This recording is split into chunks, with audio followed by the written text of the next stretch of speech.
2년 전에 제가 왔었는데 그때 또 뵙고 2년 만에 뵙는데 그 사이에 또 저를 잘 모르시는 분도 아마 있을 거예요.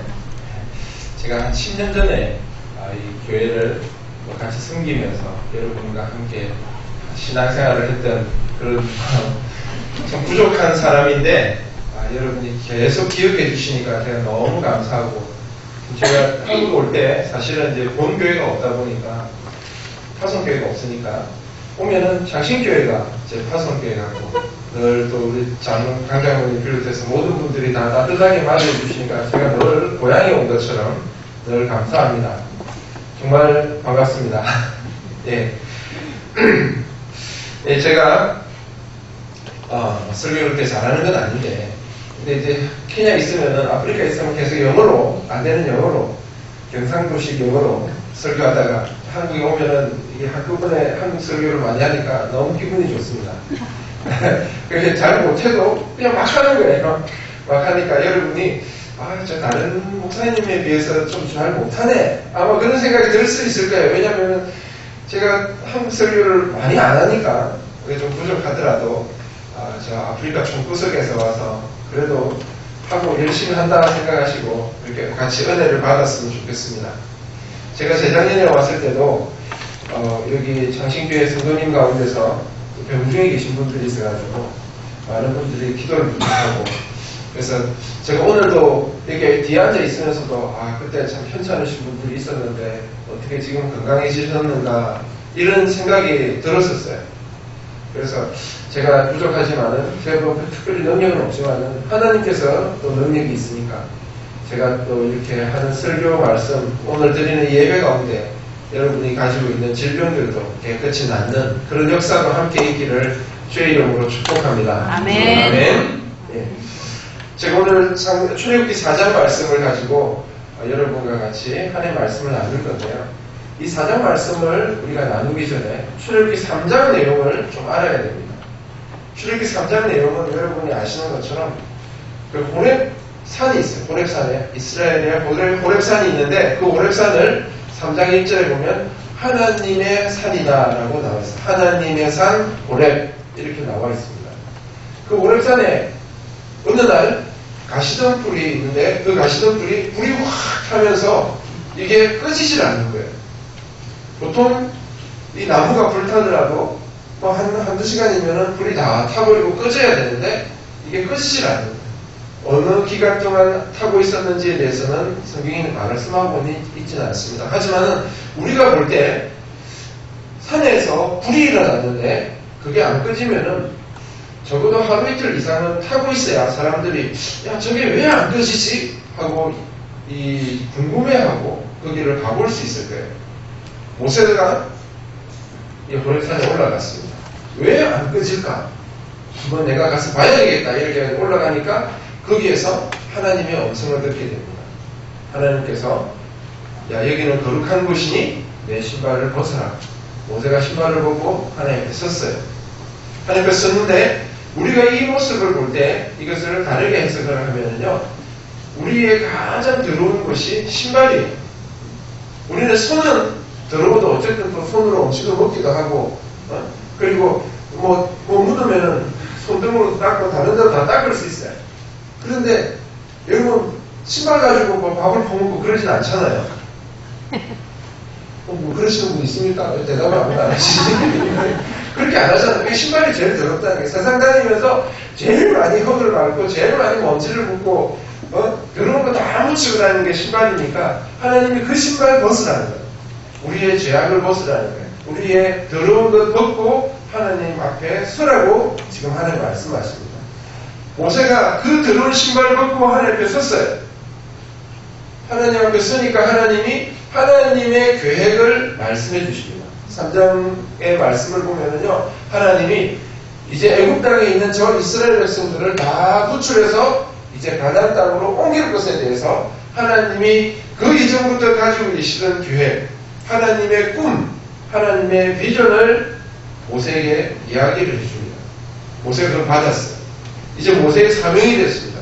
모세가 그대로 하면 돼요. 하나님께서 이걸 원하시는구나. 그러면 나는 이렇게 살겠습니다. 라고 하면서 그대로 하나님 말씀 따라서 하면 되는데 모세가 오늘 4장에 와서 한 말씀 더 드립니다. 사람들이 안 믿으면 어떻게 합니까? 하나님께 내가 불안하다는 거예요. 그렇게 순종하기에는 내가 너무 부족하고 내가 어떻게 할지 모르겠습니다. 하나님 어떻게 할까요? 라고 물었을 때 하나님이 느닷없이 한 말씀을 던지면서 묻는 말씀이 있었는데 그게 뭐예요? 제 얼굴 보면 안 되고 성경을 봐야죠. 이전에 뭐라고 말씀하셨어요? 하나님이? 내 손에 든 것이, 내 손에 있는 것이 무엇이냐라고 물었어요. 모세 손에 뭐가 있었어요? 지팡이가 있었어요. 아마 하나님 묻기 전에 모세는 자기 손에 지팡이 있다는 사실 잘 몰랐을 것 같아요. 호렙산이 있었습니다. 호렙산이 얼마나 높은지는 저도 안 가봐서 모르겠어요. 그래도 산이니까 꽤 높겠죠. 호렙산이 있었어요. 어떤 한 사람이 40년 동안 한 분야에 정말 죽자고 일을 했어요. 그러면 그 사람이 그 일에 정말 뭐 운이 나쁘다든지 아니면 실력이 없는 것 제외하고는 그래도 어느 정도 수준의 성공을 할 수 있습니다. 40년을 한 일에만 투자를 하는 거예요. 모세가 그런 사람입니다. 모세가 40년 동안 한 가지 일에 투자를 했어요. 어떤 일이었습니까? 모세가 뭐 했어요? 40년 동안? 양을 키웠어요. 양을 쳤어요. 처음 시작할 때 몇 마리로 시작했는지는 모르겠습니다. 우리 장신교회 성도님들도 2년 전에 저 아프리카 사람들 도우려고 염소를 보내주시고 이렇게 하셨는데 모세가 처음에 시작할 때 양을 몇 마리 가지고 시작했는지는 모르겠습니다. 그런데 뭐 몇 마리 가지고 시작을 했다 하더라도 40년을 키웠어요. 지금 몇 마리쯤 됐을 것 같아요. 40년 키웠으니까 그 사이에 뭐 죽기도 하고 또 팔기도 하고 잡아먹기도 하고 뭐 이렇게 했겠죠. 그래도 한 40년 키웠으면은 적어도 제 생각에는 한 100마리, 200마리 정도는 되지 않겠느냐라고 생각이 됩니다. 자, 그러면은 한 몇백 마리 돼요. 한 100마리. 우리 계산하기, 말하기 편하게 한 200마리 정도 된다고 합시다. 모세가 40년 동안 열심히 양을 키워서 한 200마리 키웠어요. 이게 모세의 전 재산입니다. 자기 생명보다 귀한 재산입니다. 이 200마리 양을 호렙산 밑에 두고 왔을까요? 아니면 호렙산 위에까지 다 끌고 올라왔을까요? 우리가 상식적으로 생각할 때 어떻게 해요? 여러분 양을 안 키워서 잘 모르시죠?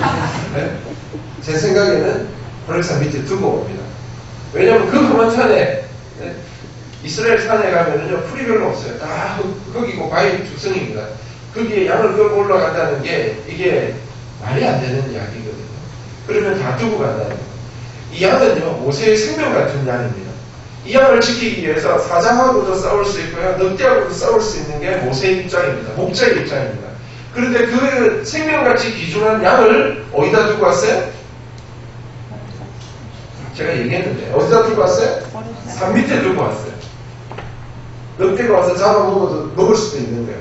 누가 와서 훔쳐갈 수도 있습니다. 그런데도 그거 다 포기하고 누가 잡혀 먹힐 것 같으면 잡혀 먹히십시오.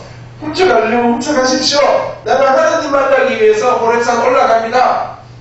길을 쓰고 그 험한 산 올라가서 신발 벗으라 신발 다 벗고 하나님께 섰어요. 나는 다 포기하고 왔습니다. 나의 가족도 포기하고 양도 포기하고 신발 다 벗고 하나님께 섰습니다. 하나님을 다 포기하고 섰는데 하나님 물으시는 거예요. 내 손에 든 게 뭐냐? 내 손에 있는 게 뭐냐? 모세는 다 포기한 줄 알았는데 여전히 손에 쥐고 있는 게 하나 있었어요. 그게 뭐예요? 지팡이라는 거예요. 이 지팡이는요 굉장히 유용한 물건입니다. 목자가 양을 치는데 그 당시에 뭐 총이 있거나 이런 게 아니잖아요. 항상 지팡이를 가지고 늑대가 나타났습니다. 뭘로 가지고 막아요? 뭘로가 막아요? 지팡이로 막는 거예요. 도둑이 들어왔어요? 도둑을 쫓아내는데도 뭘로 가지고 쫓아내요? 지팡이로 하는 거예요. 모세가 집에서 자는 게 아니라 양을 몰고 다니면서 들판에서 자요. 풀 있는 데를 찾아다니면서 들판에서 자는데 그 허무 벌판에서 아니면 바위 틈 사이에서 잠을 잘 때 옆에 두고 잠자는 게 뭘까요? 지팡이인가요? 이렇게 자고 있다가 뭐가 부시룩 하면은 제일 먼저 들고 일어나서 가는 게 뭘 들고 나가요? 지팡이를 들고 나가요. 밥을 먹을 때도 양들이 이렇게 눈앞에 두고 밥을 먹어요. 지팡이 옆에 두고 먹는 거예요. 무슨 일 있으면 이거 들고 쫓아가야 되고, 잠을 잘 때도 지팡이, 밥을 먹을 때도 늘 지팡이를 옆에 두고, 쉬고 있을 때도 지팡이를 항상 옆에 두고, 군인들이 총을 항상 옆에 두고 있는 것처럼 모세에게는 이 지팡이가 너무나도 귀중한 자기 방어 무기고 생활 도구인 거예요. 그래서 40년을 함께한 지팡이입니다. 40년을 들고 다녔어요. 그래서 그 오래산 꼭대기에 올라갔는데 이 지팡이를 들고 왔다는, 내 손에 지금 지팡이가 들려있다는 사실조차도 잊어버릴 정도로 40년 동안 내가 이 지팡이를 의지하고 이 지팡이와 함께 하면서 살아왔어. 그래서 하나님이 야, 내 손에 있는 게 뭐냐라고 물었을 때 무슨 지팡이인데요? 하나님이 묻기 전에 자기가 그 지팡이 들고 있는 줄조차도 몰랐다는 거예요. 제가 2010년 5월에 아프리카를 갔습니다. 물론 그 전에 제가 아프리카를 다녀온 적이 있어요. 94년, 95년, 2년 동안 탄자니아에 있을 거예요. 저희 집사람은 92년, 93년, 94년, 3년 동안 소말리아에 있었습니다. 저보다 더 대단한 여자죠. 네. 저희들은 아프리카를 이미 경험해봤어요. 아프리카 있을 때요, 저는 밀림 지역에 살았어요. 그래서 그 아프리카 밀림 지역에 사는데 10만 평 땅에 저 혼자 딱 살았어요. 전기 없고 물 없고. 대학 졸업하고 바로 날아갔거든요. 거기에서 병원 짓는다고 하는데, 그럼 다른 사람들은 뭐냐? 다른 사람들은 몇 시간 떨어진 데서 아침에 걸어서 출근을 해요. 몇 킬로 떨어진 데서 아침에 한 새벽 4시, 5시부터 걸어서 차비학 기려고 걸어서, 사실 다니는 버스도 없었어요. 그 시골이었기 때문에. 걸어서 와서 거기서 병원 짓는데 일 도와주고 저녁 때쯤 되면 다 퇴근하고, 그럼 밤에는 저 혼자 있는 거예요. 그러니까 이게 그냥 아무 생각 없이 있으니까 있을 수 있었어요. 어느 날 밤에 개를 한 마리 키웠는데 개가 어떻게나 짖는지 제가 밤에 잠을 자다가 오늘 저 개를 잡아야 되겠다. 너무 시끄러워서 잠을 못 자겠는 거예요. 그래서 몽둥이를 들고 밖으로 나갔어요. 그때 제가 살고 있는 집이 이런 그 흙집이었어요. 흙집인데 문도 없었고 방문도 없었어요. 그냥 나가면 밖이고 들어오면 집이에요. 방이었어요. 그래서 나가니까 걔가 눈이 뒤집어져서 짖는 거예요. 이게 묶여있으니까 도망은 못 가고 뒤집어져서 짖는데 제가 그 순간에 느낀 게 뭐가 왔구나 라고 느꼈어요. 그러고 들어와서 잤어요. 왜냐하면 그 10만 평 땅에 도망갈 데가 없는 거야. 조금 밀림이고 아무리 다른 사람 사는 집까지 뛰어가려면 한 몇 킬로 뛰어가야 되는데 이게 도저히 답이 안 되는 거야. 그냥 들어가서 자자 이러다가 다시 들어와서 걔를 계속 짖고 있고. 그리고 아침이 됐어. 아침이 돼서 이제 일꾼들이 와서 저를 막 살피는 거야. 살아났는지 죽었는지. 그래서 내가 살아있다고 하니까 어떻게 살아있냐. 제가 여기 누워있으면 저 문 있죠? 문 저 정도에 사자 발자국이 찍혀있는 거예요. 사자가 2마리가 나타났어요. 하나는 암놈이고 하나는 아마 새끼 숭놈 사자. 네. 그래도 사자인데 발자국을 보니까 이게 웬만한 큰 개들보다 훨씬 더 큰 발자국. 또 애미는 더 크고요. 사자가 2마리가 나타나요. 그리고 걔가 그렇게 짖었어요. 물론 이제 걔도 안 죽고 저도 안 죽었었어요. 그냥 그렇게 왔다가 그 정도까지만 오고 그냥 갔어요. 뭐 그런 경우도 있었고, 집에 떼도둑이 들어가지고 집에 있는 물건 싹 긁어간 적이 있어요. 그 당시만 해도 95년, 94년 이때만 해도 너무 가난하니까 요즘은 도둑이 들어오면 중요한 물건만 가져가는데 그때 당시는 다 가져갔어요. 냉장고 열어서 있는 식품들 다 긁어가고, 그 다음에 빨래 비누 이런 것도 다 챙겨가고, 널려있는 빨래 다 걷어서 가져가고, 신발 다 가져가고, 집에 있는 텔레비전, 벽시계 이런 거 싹 쓸어서 가져갑니다. 정말 떼도둑이 와서 싹 가져가요. 그런 경험도 있고요. 소매치기 여러 번 당했고, 밀림 지역에 이렇게 앉아있으면요, 갑자기 집인데, 집이 지붕이 이제 야자 수입으로 이렇게 돼 있으니까, 그 사이에 이렇게 뭐가 툭 떨어져. 보면은 뱀이 떨어지는 거예요. 이게 따뜻하니까 그 사이에 있다가 힘을 잃어가지고 떨어지는 거야. 뭐 그런 경우도 있고, 별 일을 다 겪었어요. 뭐 저희 집 사람은 더 심하죠. 그 전쟁 중이었으니까. 밤에 잘 때 총소리 들으면서 자고, 대포 소리 들으면서 잠자고, 뭐 그랬으니까. 그래서 저희들이 생각에, 야, 우리는 아프리카 가면은 이제 이미 준비가 안 됐습니다. 우리가 가서 잘 사역할 수 있을 거다라고 생각을 했습니다. 쉽게 말해서 자신감을 가지고 있었어요. 그래서 2010년 5월에 도착을 했습니다. 뭐 먹고 사는 건 좀 힘들어도요. 그냥 잘 지냈어요. 근데 2011년 2월에 자고 있는데 그날도 밤이었습니다. 자고 있는데 누가 문을 두드리는 게 아니라 부수는 거예요. 그래서 제가 나와가지고 그때 이제 비가 오고 막 이게 정전이었어요. 후라시를 들고 이렇게 밖으로 비추니까 집 밖에 웬 시큰 사람들이, 원래 다 시커먼 쪽에 다 흑인 거야. 시커먼 사람들이 막 때로 막 벌벌 한 거예요, 얘들이. 그래서 제가, 야, 너도 들켰어. 집에 가라. 막 이렇게 비췄어요. 비췄는데 거기에 어떤 애하고 눈이 딱 마주쳤는데 이 친구가 눈빛으로 나는 오늘 너희 집에 안 들어가면 죽어! 이렇게 얘기하는 거예요. 그래서 제가, 쟤들 오늘 우리 집에 꼭 들어와야 될 애들이구나. 오늘 쟤들 안 들어오면 죽는 애들이구나. 이래서 제가 이제 뒤로 물러섰어요. 물러서는데 막 돌을 던져서 창문을 다 깨트리고 이렇게 물러서서 나오는데 그때 이제 문이 부셔지면서 문이 확 열렸어요. 제일 먼저 튀어 들어오는 애가 권총을 들고 저를 딱 겨누는 거예요.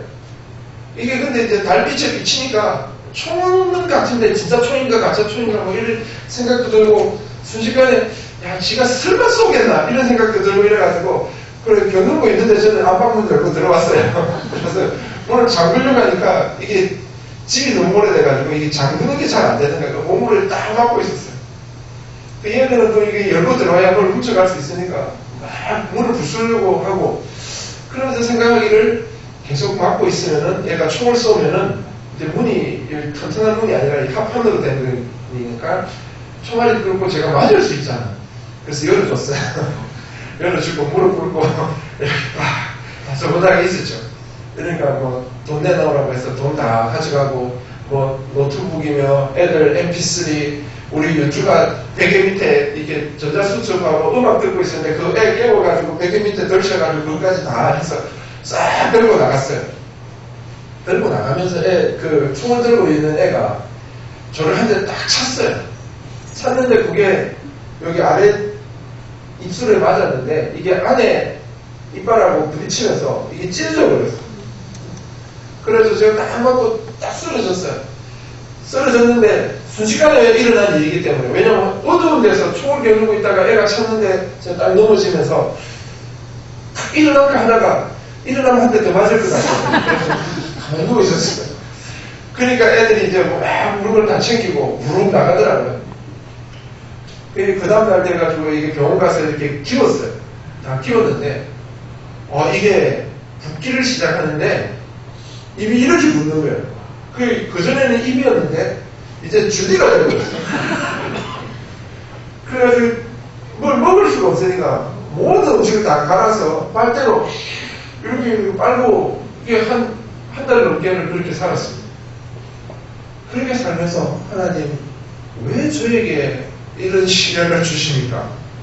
제가 선교하려고 왔는데 정말 내 나름대로는 그 이전에 이미 그것도 다 당해보고 모든 경험을 다 해보고 그 선교사들 중에 사자 만나본 선교사 별로 없거든요. 그 사자도 다 만나보고 그렇게 고생하고 이스라엘 와서 선교하는데 하나님 왜 저에게 이런 시련을 주십니까? 제가 선교하러 나갈 때요. 제가 만난 사람 모든 사람들이 다 반대했습니다. 목사님 선교하러 가지 마십시오. 한국에서 그냥 목회하시면 되지. 왜 선교사로 갑니까?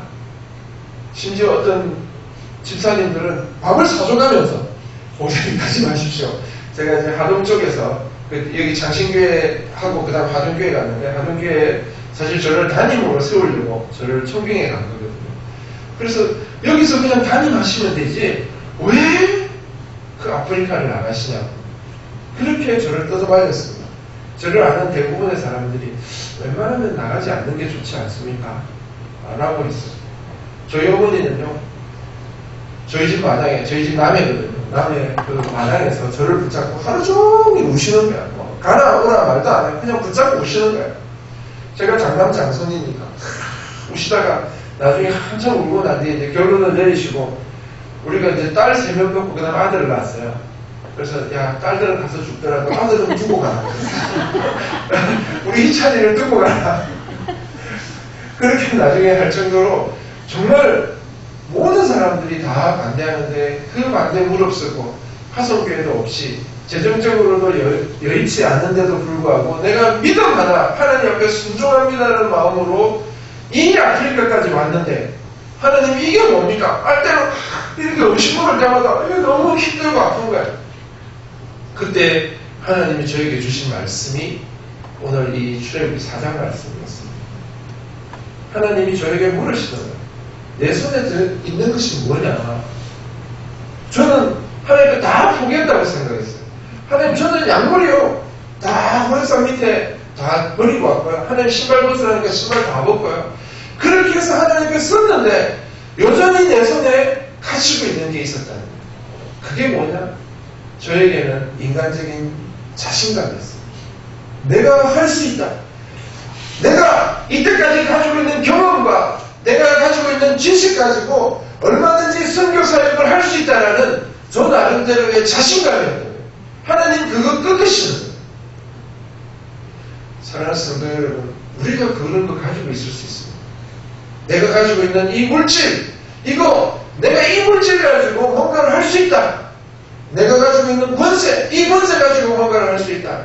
내가 가지고 있는 지식, 나는 행정을 잘하니까 내가 가지고 행정, 나는 예의가 바르고 인격이 좋으니까 내가 그런 거 가지고 하나님 일을 할 수 있다. 그거 가지고 있으면요 실패할 가능성이 많습니다. 그 지팡이 던지니까 지팡이 뭐가 됐어요? 뱀. 예, 뱀이 됐습니다. 그러면은 그 이전까지 모세가 들고 있었던 건 진짜 뭐였다고요? 뱀이었다는 거예요. 뱀 들고 있었어요. 뱀 들고 있었다는 거예요. 이 뱀이 뭐 꼭 사탄의 것이다 이런 얘기는 아니에요. 인간의 지팡이 들고 있었어요. 세상 지팡이 들고 있었어요. 그거 들고 지금까지 그거는요 넉대는 막아낼 수 있어요. 도둑들을 막아낼 수 있어요. 나의 양머리를 지키기 위해서 그거 가지고 얼마든지 사자도 막을 수 있고 넉대도 막을 수 있고 도둑도 막을 수 있습니다. 그런데 하나님 일 하기에는 안 된다는 거예요. 그 지팡이 가지고는 안 된다는 거예요. 그래서 지팡이를 던졌어요. 뱀이 됐습니다. 하나님이 다시 잡으래요. 꼬리를 잡았습니다. 믿음으로 잡죠. 목숨 걸고 잡는 거예요. 이거는 생명 걸고 잡는 거예요. 꼬리 잡는다는 건 생명 걸었다는 거거든요. 잡았습니다. 다시 뭐가 됐어요? 지팡이가 됐습니다. 이 지팡이가 그 이전의 지팡이하고 지금 다시 바뀐 지팡이가 똑같은 지팡이일까요? 아니면 다른 지팡이일까요? 다른 지팡이. 똑같은 지팡이. 길이 똑같아요. 길이 0점으로는 달라졌죠. 근데 모양은 똑같아요. 똑같은 길이, 똑같은 무게. 옛날에 흠집이 있었던 거 지금도 흠집 그대로 있습니다. 똑같은 지팡이. 하나님이 여러분에게 하나님 일하기 위해서 너희들의 것들을 땅에 던져라. 하나님이 그거 하나님 주어서 하나님 호주머니에 넣으려고 하시는 걸까요? 아닙니다. 하나님 아쉬운 거 없어요. 다시 다 돌려줍니다. 똑같은 지팡이입니다. 하나님이 한 번 더 우리가 입천하는데 그 밑에 보면은요 하나님이 손을 갖다가 옷에다 넣었다가 빼래요. 넣었다 빼니까 어떻게 돼요? 문둥병 걸린 손이에요. 그러면은 모세의 손이 문둥병 걸린 손은요 부정한 손입니다. 그래서 문둥병 걸린 사람이 만지는 것은 모든 것이 다 부정해집니다. 책을 만지면 책이 부정해지고 그 집을 만지면 집이 부정해지고 그 사람하고 악수를 하면은 악수하면 그 사람도 부정해지는 거예요. 다시 말해서 부정하다는 것은 죄라는 거예요. 죄가 묻어난다는 거예요. 내가 가지고 있는 이 손이 내가 볼 때는 멀쩡해 보이지만 내가 만지는 순간 이게 전부 다 죄로 오염되는 거예요.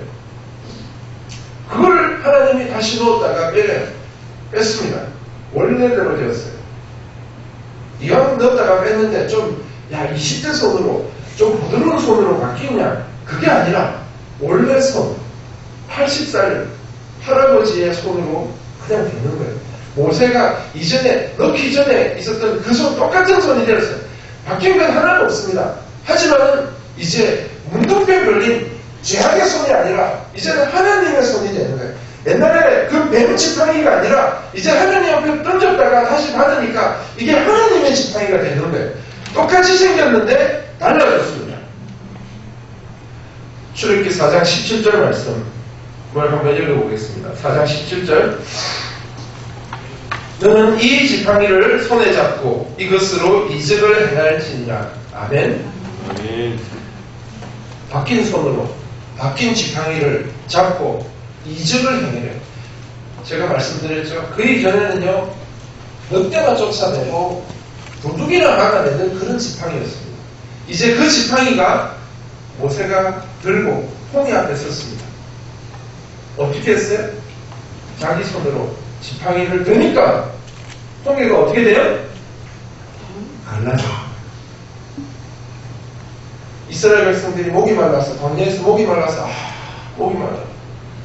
그럴 때 모세가 그 지팡이로 반석을 치니까 물이 나와서 200만 명이 넘는 그 사람들을 다 물을 마시게끔 하는 거예요. 만약에 뱀 지팡이를 가지고 있는 사람이면 어떻게 할까요? 이스라엘 백성 200만 명이 광야에서 목이 마릅니다. 뱀 지팡이를 가졌다. 내가 엄청난 능력을 가진 사람입니다. 굉장히 부자입니다. 200만 명이 못 말라 있어요. 이 문제 해결하려면요 다른 것 없죠. 전화해가지고 야 헬기를 띄워서 여기에 생수통 200만 개를 가져와라. 그러면 한 통에 얼마니까 내가 나중에 카드로 결제할게. 그게 보통 뱀 지팡이를 가진 사람의 해결 방법입니다. 홍해가 있습니다. 홍해를 가르는데 어떻게 갈아야 되느냐? 뒤에는 애국 군인들이 막 쫓아와요. 어떻게 해야 될지 모릅니다. 생각하는 게 돈 많은 사람이야. 내가 능력이 많아요. 대통령보다 큰 권세를 가졌습니다. 그러면은 이거 해결하기 위해서는 어떻게 합니까? 야 배를 불러라 배를. 이래가지고 이 200만 명이 탈 수 있는 배, 10,000명이 탈 수 있는 배면은 200대를 가져와야 되고요. 1000명을 타는 배면은 2,000석을 가져와야 되네요. 2,000척을 가져와야 됩니다. 그래서 다 불러가지고 다 하는 거예요. 근데 그 시대에 그 배가 어디 있습니까? 한계에 부딪히는 거예요. 그게 뱀 지팡이를 가진 사람이 그거 계산하고 있는 거예요. 광야에 사흘 동안 아무것도 못 먹어서 예수님이 야, 이 사람들한테 뭘 좀 먹여야 되겠다. 그래서 제자들에게 야, 너희들 어떻게 하면 좋겠느냐. 바로 대답 나오죠. 200데나리온에 돈이 있으면 빵을 사면 됩니다. 200데나리온이면요 대충 계산하면 한 2천만 원입니다. 제가 여기서 2천만 원 주면 여러분 지금 나가서 2천만 원치 빵 사올 수 있습니까? 지금도 하기 힘든 일입니다. 근데 2000년 전 이스라엘 그 광야에서 2천만 원이 있다고 해서 2천만 원짜리 빵을 어디서 사옵니까? 그런데 말도 안 되는 그런 거 계산하고 있는 거예요. 그렇게 해가지고 해결이 안 되는데 작은 거는 그렇게 해결할 수 있습니다. 근데 하나님의 일을 하려고 하니까 그게 계산이 안 되는 거예요. 할 수가 없는 거예요. 그래서 그냥 보리떡 5개 하고 물고기 2마리밖에 없는데요. 가져와라. 기도하고 나눠주는 거예요. 그게 하나님의 지팡이를 가진 사람의 모습입니다. 교회가 힘들 수도 있습니다. 여러분의 삶이 고단할 수도 있습니다. 여러분이 어떤 문제에 부딪혀가지고 해결이 안 되가 너무 힘들 수도 있습니다. 우리는 생각할 수 있습니다. 야, 은행에다 대출을 얼마를 받고 우리 처제가 뭐 요번에 갯돈을 탔다던데 그거 얼마나 빌리고 뭐 이렇게 끼워 맞추면 어떻게 될 것 같기도 합니다. 하지만은요 하나님의 무릎을 꿇으시는 여러분의 지고 있는 것조차 하나님 앞에 다 내려놓고 하나님 도와주십시오. 그러면은요 이제 하나님이 하시는 거예요. 여러분 손에 뭐가 있습니까? 한번 점검을 해보십시오. 나도 모르게 인간의 지팡이 붙잡고 살고 있지는 않은지 이제 그것을 하나님의 지팡이로 바꾸시기 바랍니다. 그래서 여러분의 삶 속에서 또 이 창신교회 안에 하나님의 능력이 나타나고 하나님의 은혜가 나타나기를 주의 이름으로 축원합니다. 아멘. 시간이 많이 지났지만 제가 사진을 좀 보면서 같이 좀 은혜를 나누려고 합니다. 제가 앞에도 말씀드렸지만 정말 감동들이 들어와가지고 그렇게 심하게 당하고 난 뒤에 제가 깨달았습니다. 아, 하나님이 하셔야 되는구나. 그래서요, 정말 모든 것 다 내려놓고 하나님이 하십시오. 그때 제가 아프리카에서 큰 일을 하는 사람은 아닙니다. 하지만 지난 몇 년 동안 하나님이 이루신 일들, 그 일들을 여러분하고 한번 나누기 원합니다.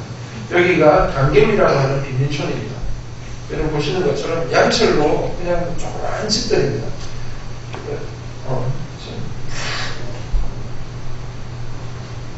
다 양철로 빈틈이 없이 가득 차인, 여기 보시면은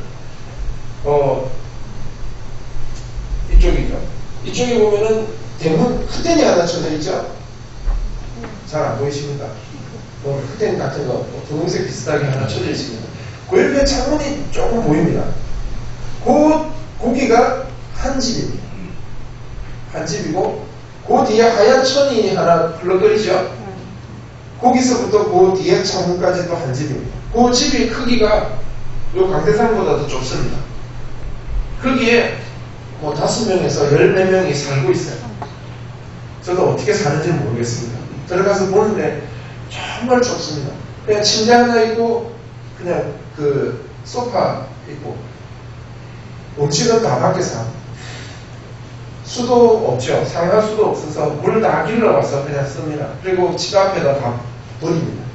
그런 지역에서 살고 있습니다. 사람들이. 참고로 저는 여기 안 삽니다. 저도 여기 사는 줄 알고 오해하시는데 저는 여기서 안 삽니다. 거기 가면 애들이 저를 얼마나 반기는지 모릅니다. 그 빈민촌에 케냐 사람들도 잘 안 들어요. 위험하다고 잘 안 들어오는 집. 거기에 제가 좀 시끄럽지만 거기 가면 백인이거든요. 백인이 와서 자기들을 위해서 수고해주니까 애들이 너무 반가워하고 애들 좋아합니다. 뒤에 보면 쓰레기 막 쌓여있는데 애들이 같이 놀고 있는 거예요. 이런 애들이 있습니다. 그래서 이런 가운데 제가 고민을 했습니다. 이 아이들을 위해서 유치원을 해야 되겠다. 왜냐하면 애들이 그냥 거의 방치가 되어 있습니다. 그래서 유치원을 시작했습니다. 제가 자세히는 말씀을 못 드리고요. 이거는 재작년에 와서도 말씀을 드린 내용이니까.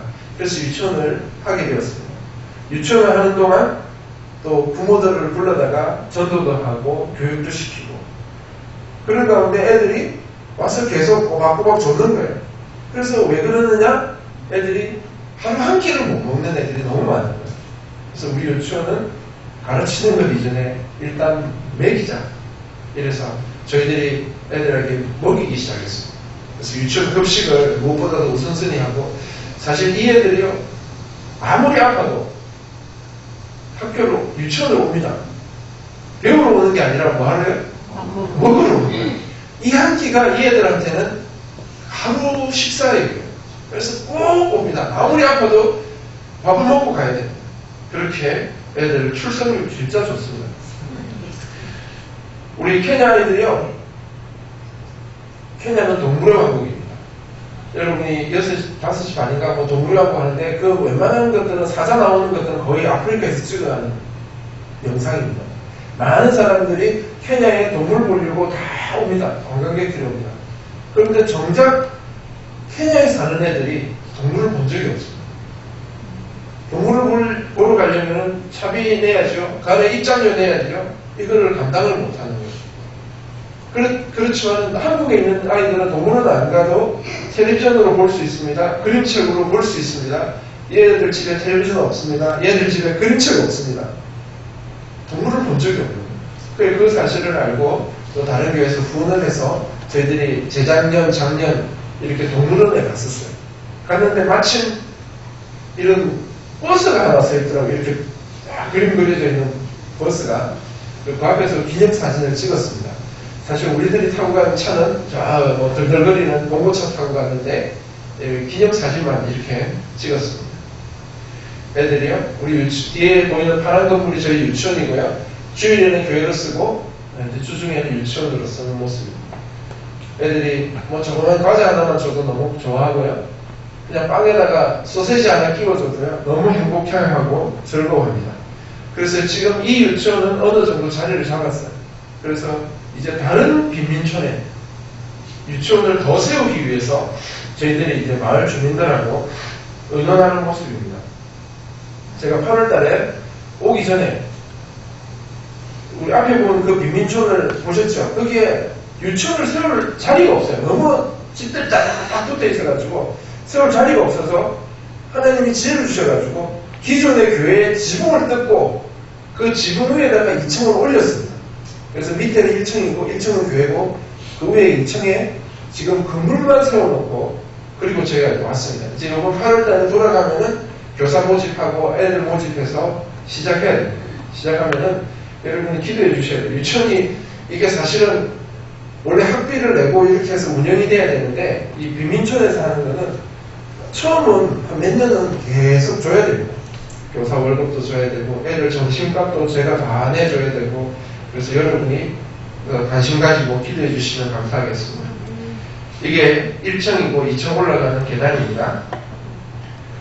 유치원 하고 나니까 이제 애들이 어떻게 돼요? 초등학생이 올라갔는데 초등학교 1학년, 2학년 때는 우리 유치원 애들이 공부를 굉장히 잘해요. 잘 배웠으니까. 그런데 3학년, 4학년 되면은 성적이 뚝뚝뚝 떨어지는 거예요. 그래서 왜 그런지를 보니까 애들이 학교를 갔다 오면, 초등학생 학교를 갔다 오면 제일 먼저 하는 일이 물 길러 가는 일이에요. 그래서 물을 몇 통씩 길러다 놔요.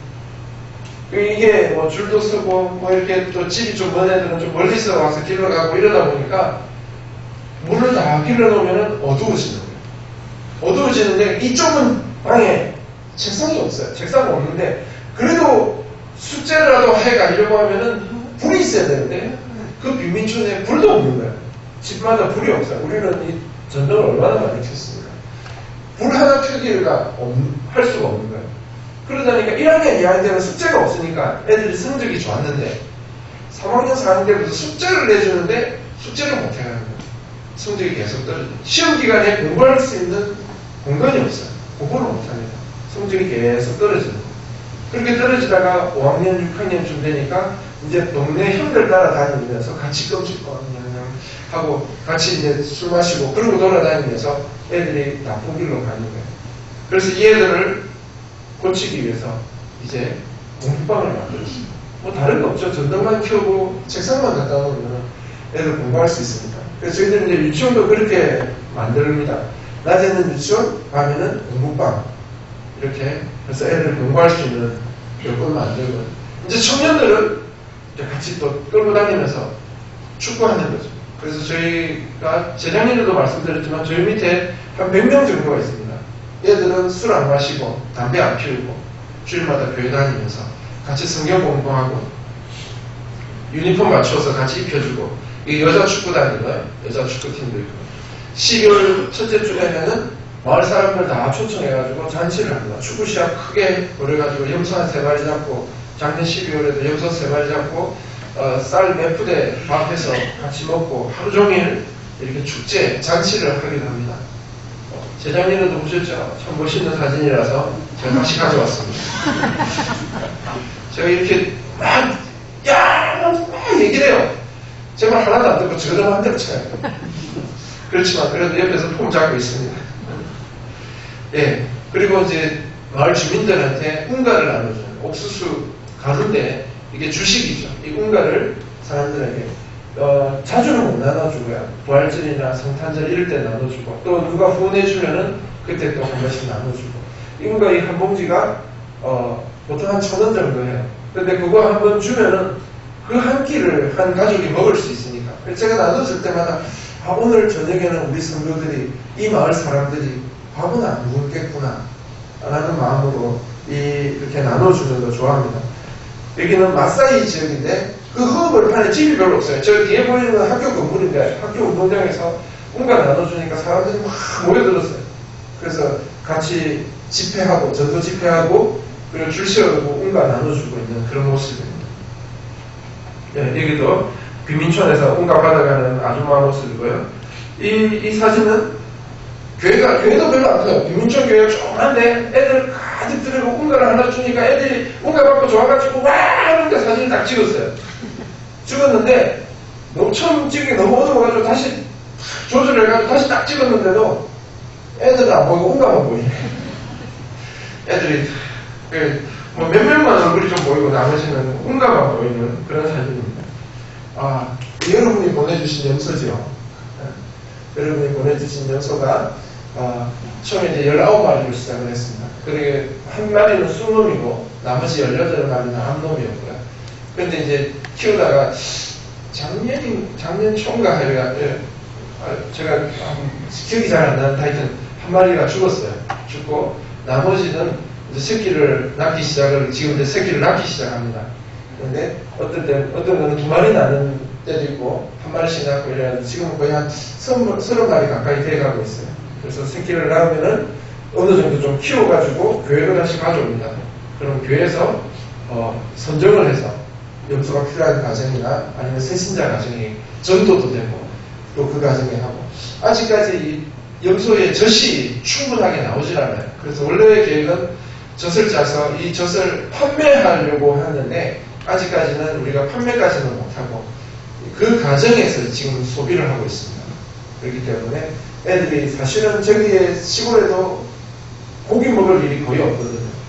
그런데 염소젖을 통해서 아이들이 건강하고 한 가정이 건강하게 영양분을 섭취하는 그런 좋은 계기가 되어지고 앞으로 이제 이건 좀 시간이 좀 더 지나야 될 것 같아요. 다음에 제가 올 때는 더 크게 하고 제가 지금 생각하고 있는 건 이 마을에 염소가 다 되면은 이제 그 다음부터는 그 옆에 마을로 이렇게 염소를 또 분양해주는 그런 것까지 지금 구상을 하고 있습니다. 그래서 여러분이 계속 기대해 주시고 관심 가져주시면 이것들을 통해서 한 마을이 그냥 살아나는 그런 아주 놀라운 일들이 조금 있으면 벌어질 것 같습니다. 네. 작년 11월 달에 이분이 저희 사이트에 왔었습니다. 아시는 분 아닙니까? 잘 모릅니까? 탤런트 김혜선 씨입니다. 네.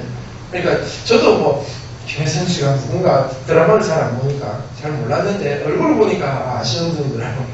이분이 저희 한 달 동안 일주일 동안 저희들하고 같이 저희 사역지를 다 촬영하고 작년 12월 달에 MBC에서 나누면 행복이라는 그런 제목으로 방송을 했습니다. 그래서 여러분이 좀 젊으신 분들이 인터넷에 그냥 이제 너무 오래돼가 방송된 지 오래돼가 안 나오고요. 유튜브에 치니까 나누면 행복 김혜선 편 이렇게 하면 원래 거의 45분짜리였는데 확 줄여가지고 15분짜리로 줄여가지고 나오더라고요. 그래서 여러분도 한번 기회가 되면 한번 보시면 될 것 같습니다. 이거는 EBS에서 아까는 MBC였고요. 이 EBS에서 찰스 포트랄다 이렇게 해서 그 빈민촌에 그 테니스 천재가 있었어요. 애가. 그거 촬영하는데 제가 이제 그 촬영하시는 분들 밥도 좀 해주고 길도 안내해주고 이렇게 했더니 거기에 촬영 협조 케냐 정동철 이미림 선교사하고 이름이 나왔어요. 그래서 제가 이렇게 유명한 사람입니다. 여러분만 모르지 다 저기 유명한 사람인데 이렇게 텔레비전도 나오고 했습니다. 요번에 이거는 저희들이 이제 요즘 새롭게 하고 있는 일인데 작년부터 이 케냐 청년들을 가르치는 것만으로는 안 돼서 애들 아예 데려와서 저희 선교센터에서 3개월 동안 학습훈련을 시킵니다. 학습훈련 시키면서 성경 읽는 것부터 기도하는 거 다 가르치고 얘들 오후에는 컴퓨터 가르치고 그리고 농사 짓는 거 가르쳐서 3개월 후에 다시 기도하고 보내고 이렇게 하고 있는 모습입니다. 이 월드쇼라고 하는 그런 NGO하고 저희들하고 관계를 가져서 한 달에 한 100명 정도 아이들에게 학비를 제공해주는 일을 하고 있습니다. 지금 이 모습은 학비를 받으러 온 그 부모하고 상담하는 모습입니다. 이게 교회입니다. 이게 교회거든요. 아까 저희들이 유치원 지었다고 했죠? 그 1층 교회입니다. 1층 내부의 모습입니다. 그 내부에 사람들이 뭐 의자도 제대로 없습니다. 그런데다 막 모여가지고 나머지 한쪽은 다 서 있고요. 그래서 같이 기도하고 예배 드리고 있는 모습인데요. 교회 참 좋죠? 여러분은 정말 행복한 교회 다니고 있는 겁니다. 지구 반대편에는요, 이런 건물도 없어가지고 예배를 못 드리는 곳이 많은데 그래도 이 사람들은 비 올 때 비를 피할 수 있는 교회이기 때문에 감사하면서 예배드리고요. 이곳에서 얼마나 열정적으로 찬양하고 예배드리는지 모릅니다. 여러분은 얼마나 좋습니까? 여기서 에어컨 바람 소선하게 나오고 항상 교회를 들어올 때마다 주여 감사합니다. 아프리카였으면 저런 교회 다니겠을 건데 여러분도 이런 교회 다니고 있으니까 정말 감사하면서 다니셔야 됩니다. 저기에 저희들이 그 위에 지붕을 보면 아시겠지만은 나무를 다 데워가지고 2층을 이미 올렸습니다. 그래서 이제 8월달 되면 저기에서 유치원을 시작할 겁니다. 저희들이 이제 1년에 한 번씩 또 세례해주고 하는 장면이고요. 이제 제가 조금 연륜이 쌓였는데 하나님이 이제 다른 곳으로 이제 설교를 또 한 번씩 하게 또 만드시고 다른 행사나 이런 데 가서 설교도 하고요. 여기는 수부키아라고 하는 나이로비에서 한 4-5시간 떨어져 있는 그런 지역인데 그곳에 가서 설교를 하는데 이 사람들이 영어도 모르는 거예요. 그래서 그 부족언어로 통역을 하면서 설교를 하는 모습입니다. 저희 지역에서 어린이들 초청해가지고 우리말로 하면은 성경학교를 하고 있는 거죠. 우리 아이들이 그렇게 먹이고 또 가르치니까요. 애들이 이렇게 밝아졌어요. 그전에는 막 유치원은 죽을 상이었는데 이제 밝아지고 옆에 지금 음악을 틀어놨는데 지금 막 춤추는 모습입니다. 그래서 조그만 음악에도 춤을 출 수 있는 그런 아이들로 바뀌었습니다. 제가 비민촌에 가면은요 애들이 다 손을 내밀고 파스타장 이래요. 그래서 그게 조그만 애들이 저거 짱짱짱 이러니까 되게 듣기 싫어가지고 야 내 이름은 목사님이야 이렇게 다 가르쳤어요. 그래서 애들 다 목사님 이러면서 손을 내미는데 제가 이제 여러분이 혹시 아프리카 올까 싶어서 이걸 말씀을 드리는데 아프리카 사람들은요 화장지를 살 돈이 없습니다. 비민촌 특히 그렇죠. 그러면은 이제 큰 일을 보고 난 뒤에 어떻게 처리하겠어요? 일단 손으로 닦습니다. 손으로 닦고 충분한 물로 손을 씻습니다. 그래야 깨끗하겠죠. 이제 비누가 있으면 비누를 씻고 이렇게 해야 되는데 여기는 빈민촌입니다. 물도 별로 없어요. 그러니까 손으로 닦고 대충 어디다 문 떼고 나와가지고 목사님 손을 내밀고 손을 막 내밀고 야 이걸 잡아야 되나 말아야 되나 고민이 막 되는 거예요. 근데 그것도 안 잡아주면 얼마나 섭섭하겠어요. 그래도 승가사한테 죽을 이상을 하면서 잡아주는 거예요. 그런데요 우리 집사람은 그런 애들을 뭐 손뿐만 아니라 막 끌어안고 좋다고 끌어안고 그래서 그 빈민촌에 가서 애들을 막 끌어안고 집에 와서 나를 끌어안고 그러는 거예요. 그렇지만은 그 애들이요 그 백인이 손 한번 잡아주는 것 그 애들이 감동돼요. 여러분도 와서 그 똥 묻은 손을 한 번씩 잡아주시기 바랍니다. 뭐 올해 좀 늦었으면 내년에 돈 좀 모아가지고 오셔가지고 우리 빈민촌 아이들 손 한번 탁 잡아주는 거야. 네? 손 한번 잡고 애들이 평생 못 믿습니다. 웬 백인이 와서 내 손 잡아주고 과자 하나 줬다. 그거 평생 못 믿죠. 요번에 저희들이 사냥팀을 데리고 왔습니다. 얘들은 빈민촌 애들은 아닙니다. 애들은 대학도 다니고 하는 애들인데 왜 제가 이런 애들을 데려왔냐면은 얘들이 변화돼야 돼요. 케냐의 청년들이 바뀌어져야 돼요. 얘들은 뭐 잘 사는 집안 애들도 있고 좀 뭐 중간계층의 집안 애들도 있는데 얘들이 나중에 자라면은요 자기 아버지의 재산을 물려받아서 사업을 하거나 무슨 일을 하는 거예요. 그러면 얘들이 한국 교회가 어떻게 바뀌어졌는지 이게 의식이 깨어지면은요 사실 케냐의 부자들이 조금만 나눠주면은 케냐 사람들 먹여 살릴 수 있습니다. 근데 그걸 못하는 거예요. 계속 움켜쥐고 있는 거예요. 그래서 이 젊은이들을 데려와가지고 그 의식을 깨뜨려요. 아무리 제가 성경을 가르치고 100마디 말을 해도 잘 모르는데 요번에 한번 딱 와서 보고 눈 뒤집어져가지고 한국이 왜 이렇게 발전될 수 있느냐. 하나님의 은혜 아니면 이렇게 발전할 수 없다. 다 아멘 하고 자기들이 앞으로 어떻게 할 것이냐 다 고민하고 기도 제목 가지고 갔습니다. 이거는 이제 홍천에서 악기박물관에서 우리나라 국악팀하고 같이 연주한 모습이고요. 이거는 좀 미랄교회에서 하고, 앞에 있었던 거는, 어디야? 한평에서, 그, 한평 국민들 초청해서 저희들을 했습니다. 새싹입니다. 씨앗이 싹이 트기 위해서는 세 가지 조건이 필요합니다. 첫 번째는 햇볕과, 그리고 두 번째는 땅이 있어야 됩니다. 세 번째는 물이 있어야 됩니다. 태양은 우리가 어떻게 할 수 없어요. 하나님이 주시는 겁니다. 땅은 이미 케냐에서 태어났는데 어떻게 하겠습니까? 그런데 우리가 줄 수 있는 것은 그들에게 물을 공급해 주는 겁니다. 그것이 우리의 기도가 되는 거예요. 우리의 자그마한 관심이 그들에게 수분이 공급이 되어서 그 씨앗이 싹이 트고 자라나서 이제 또 다른 사람들을 도울 수 있는 그런 자리까지 가는 게 저의 비전입니다.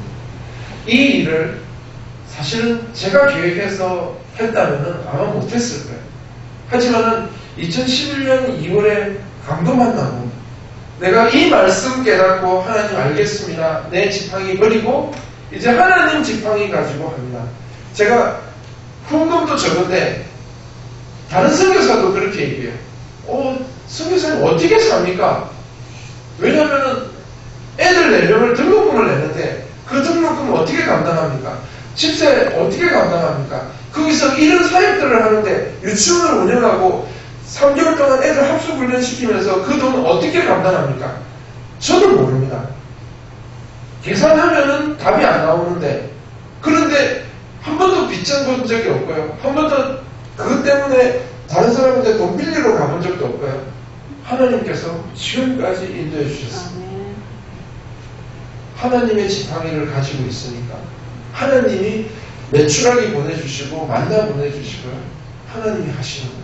그리고 결정적인 순간에 그거 들면은 홍해 갈라지고 그런 역사가 일어나더라고요.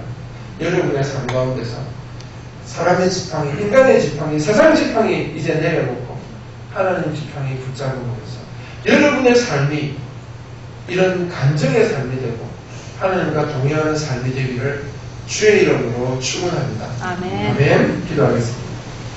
하나님 아버지 감사합니다. 부족한 종이 하나님 말씀을 들고 썼습니다. 참으로 우리가 약하고 부족하지만 우리가 우리의 일을, 우리가 하나님의 일을 하는 것이 아니라 우리의 부족함을 통하여 하나님이 하나님의 일을 하시는 것 믿습니다. 우리의 지팡이 내려놓고 인간의 지팡이 내려놓고 하나님 지팡이 붙잡고 하나님 일하는 하나님의 사람 다 되게 하여 주시옵소서. 주께서 함께 해주심을 감사드리며 살아계신 예수님 이름으로 기도드립니다. 아멘.